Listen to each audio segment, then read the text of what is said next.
Hi, everybody. Welcome to the White House. Welcome to the live stream. Today is one great experiment, just like our nation. And happy Independence Day. Happy birthday, America.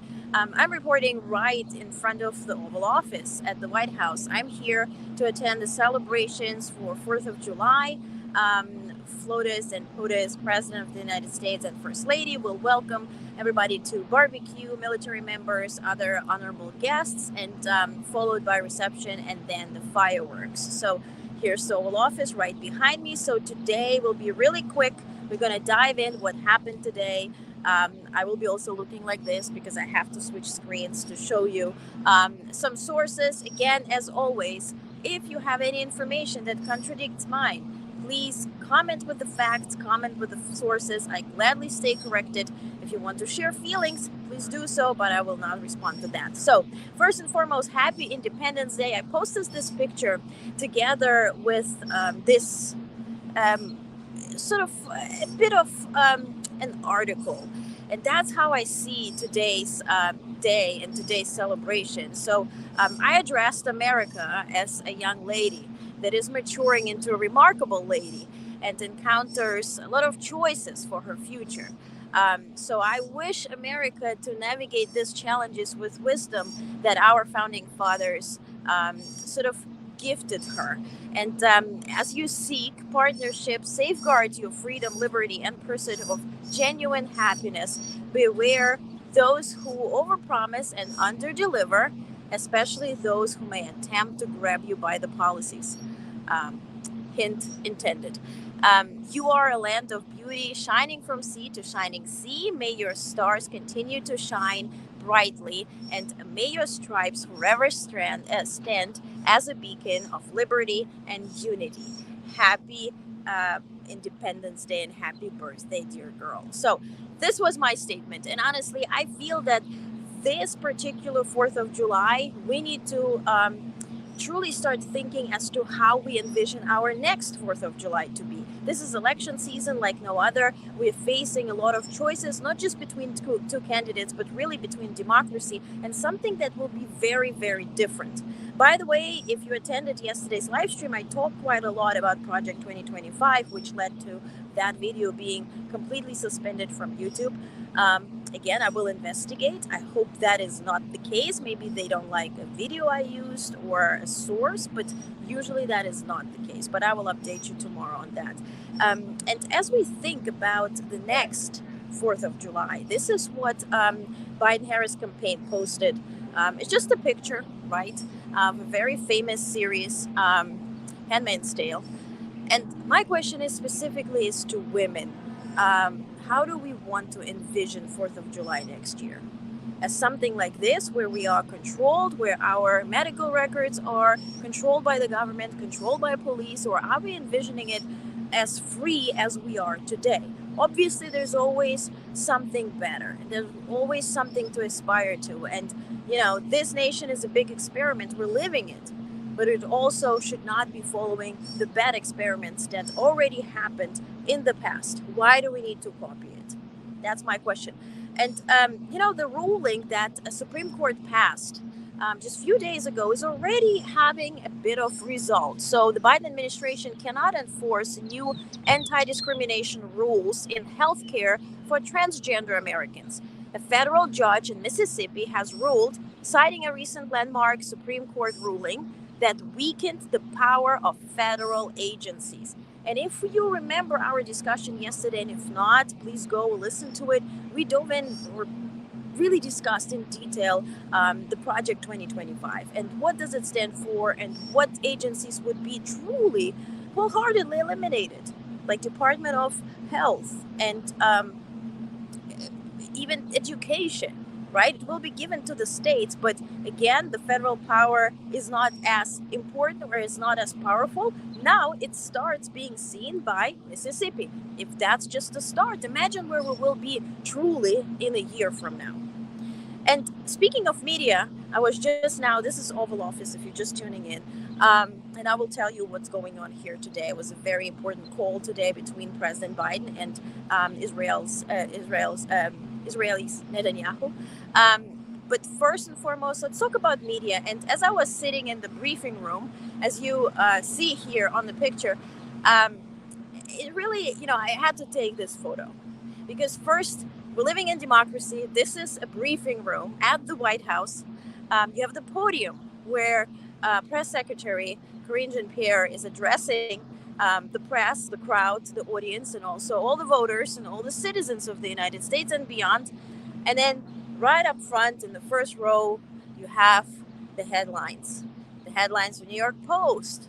Now they tell us, allegedly, about Biden being incoherent or incapable or whatever the case may be. And this is really, this picture stands for democracy. And why? Because on one hand, you have the podium at the White House.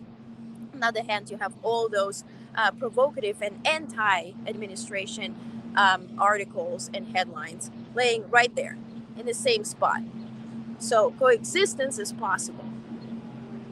Just a remarkable picture that I thought to share. But speaking of headlines, CNN today is continuing with the narrative, right? It says President Biden told Democratic governors that he plans to stop scheduled events after 8 p.m. so he can get more sleep, which was truly debunked yesterday. Honestly, wholeheartedly, today, I will be reporting and recording from the fireworks that start at 9 p.m. The first event starts today at 5:15 with a barbecue, then at 7:30, and then at 9.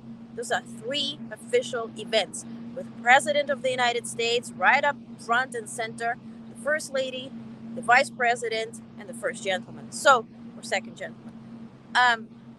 So this is just a lie. And those reporters who write that are here in that exact briefing room that I just shared the picture from. So I just want you to understand that it is a game. It is a part of a game. There is a reason to play a game because, networks have to make money and have to serve their demographic. But there's also need to be realistic. When you read such headlines, double check. Now, of course, New York Times continued today again, bad to worse. And they're citing some sort of another polls that I guess they're making these polls and they're reporting on them. And it was so funny because before I left to DC, I'm in New York, I was standing right in front of the New York Times building. And so I recorded this little video and I added feelings, nothing else but feelings. Because honestly, all this reporting is nothing else but feelings. If you think so, please comment. If not, we can agree to disagree. Now, the next narrative here is also other side of liberal media is now encouraging people not to vote at all. And I think we can all agree since yesterday we have Biden and we have Trump. And not voting is giving your voice to the gentleman that you don't want to be the president. So why would you steal your fundamental right? Your fundamental right that our founding fathers and all have fought. Today, we're celebrating Independence Day. We fought for it to vote. Why would you steal it from yourself? Is that smart? Is that less than smart? You decide. But this is what we're celebrating today. It's not about barbecues. It's not about, dressing up and red, white, blue, which is wonderful. Yes, it is about the flag. Yes, it is about the independence. Yes, it is about recognizing the work and blood, sweat, and tears that were put into making this nation a nation. So don't steal your right to vote. Now, speaking of media, MAGA's favorite, or actually Putin's favorite, Tucker Carlson today started this day not on a good note. First, he put on Twitter that he finally got the Zelensky interview. He said, "We've been trying for 2 years and with particular intensity after interviewing Putin in February. The point is to bring Americans much needed information about the conflict that's completely reshaping their country's position in the world. Coming soon, we hope." Well, hope didn't last that much because Hef Independence reported right away. I saw it like around 6 a.m. Eastern. So this was really debunked right away by Zelensky's team. They said, Mr. Tucker Carlson should carefully verify his sources in the Federal Security Service of the Russian Federation, known as FSB. The president of Ukraine has a completely different schedule, and Tucker Carlson is not on it, Nikiforov wrote on Facebook. I posted it under the Tucker's announcement. Of course, I got a bunch of stuff like this. Can we all agree that Biden has done more for Ukraine in the last year than he has done for America in 50 years? Well, again, I will repeat myself, 98% of aid to Ukraine is actually used to replenish our stock at Pentagon and be better prepared for any invasion from China, from Russia, or any kind of war zone that we would be getting into. So please be smart. Also, please be eager to learn more. And I think the camera is right here. So weird. I'm going live on my phone. Never done it. It's like humid as crazy here. But so excuse myself. Excuse me. I'm not, being weird, but I'm trying. So my point is, always be eager to learn more. And even if you love a source of information, so be Fox News, so be CNN, always try to seek more information. Because the smarter you are, the better choices you make, and the better choices we all make as a collective. And now I want to show you a video of Fox News. Yeah, just watch it.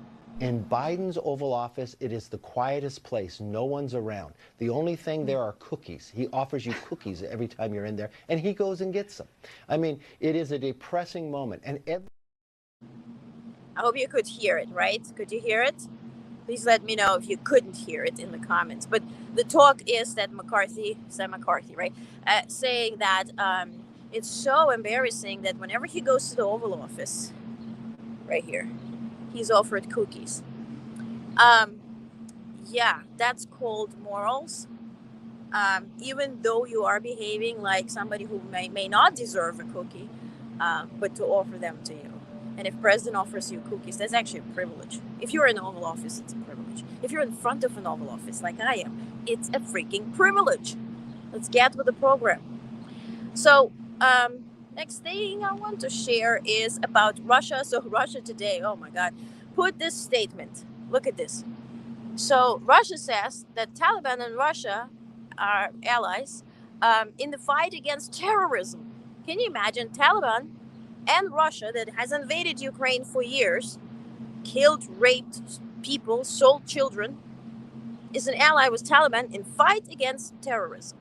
Also, by International Criminal Court, ICC, Russia is a terrorist and Putin is a terrorist, right? So, but again, they're fighting against terrorism, as repeatedly received signals from them about their readiness to work together on the anti-terrorism attack. God bless us. If this is who's fighting terrorism, it's like, the wolf that just ate a sheep is doing the investigation about eating sheep. That's kind of also what disturbs me when we talk about, in all honesty, when we talk about Israel and IDF, and I understand they're fighting for their life, and this is a complex situation that I have worked on literally when I was working for UN. Middle East were my questions. So I don't want to dive into that. But that is also my question when we say that IDF is doing something wrong, and then IDF is also investigating what is doing wrong. So kind of like combining those two issues. But nothing is to compare with Taliban, with terrorism, and with Russia and what it's doing. There's no comparison between those two nations or those two organizations now, or organized crime even, and democratic countries such as Israel. So let's not combine those two. And by the way, also today, Putin voiced for the third time that he's ready to negotiate. He is ready to talk about the peace deal. And yesterday, I shared this leaked information on how Trump wants to resolve the conflict, as they call it. It's actually war, a brutal war in Ukraine, but how he wants to resolve it within 24 hours.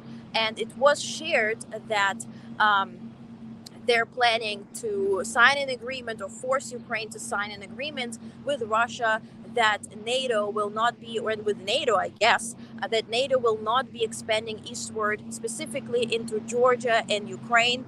And also then there will be a negotiation about how much of Ukrainian land and territory will be kept by Moscow. So this is Trump's plan. Very scary.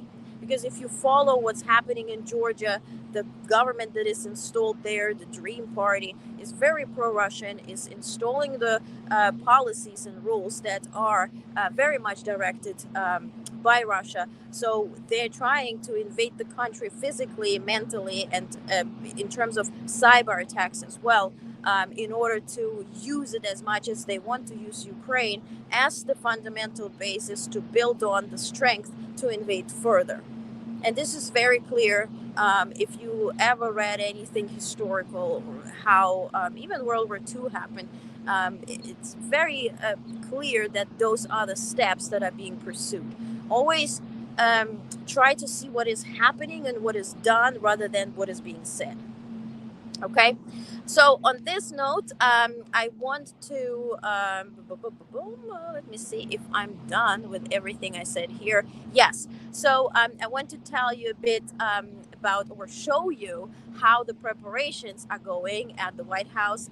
There's a big rehearsal. Honestly, it's like 34, 35 degrees Celsius, very humid, very, it's just very difficult to breathe, very difficult to concentrate, but the entire team is working so hard in front of the White House on that side. I can flip.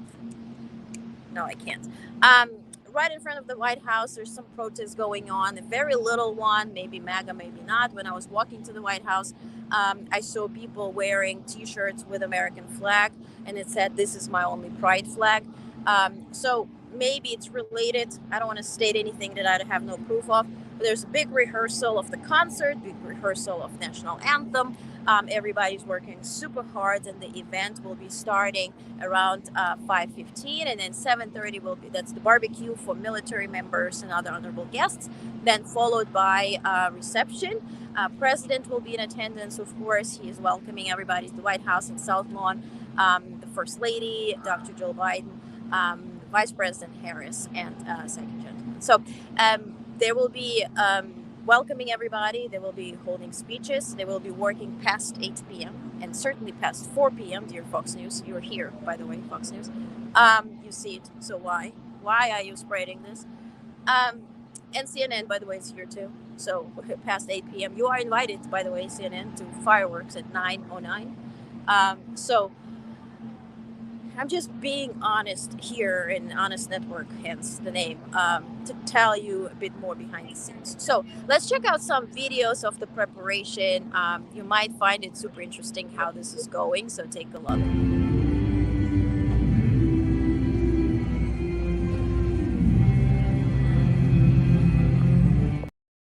So this is happening on the other side of the Oval Office. Oval Office is oval.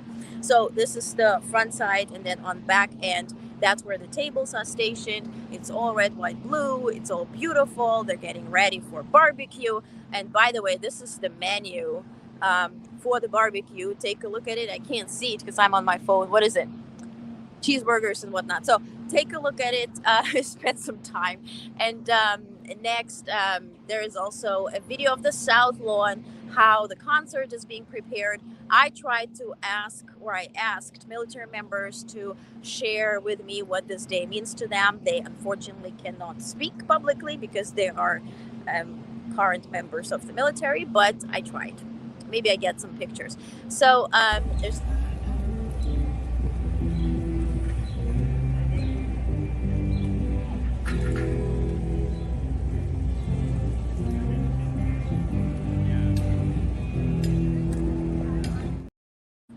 So what's really interesting, if you have been to the White House before, it's very interesting that the stage is set up in the front for the speeches, and also the stage for the concert and celebration is set up on the lower side of South Lawn. So it's really cool. So it really embraces the entire South Lawn. I will have videos for you. I'll have pictures for you.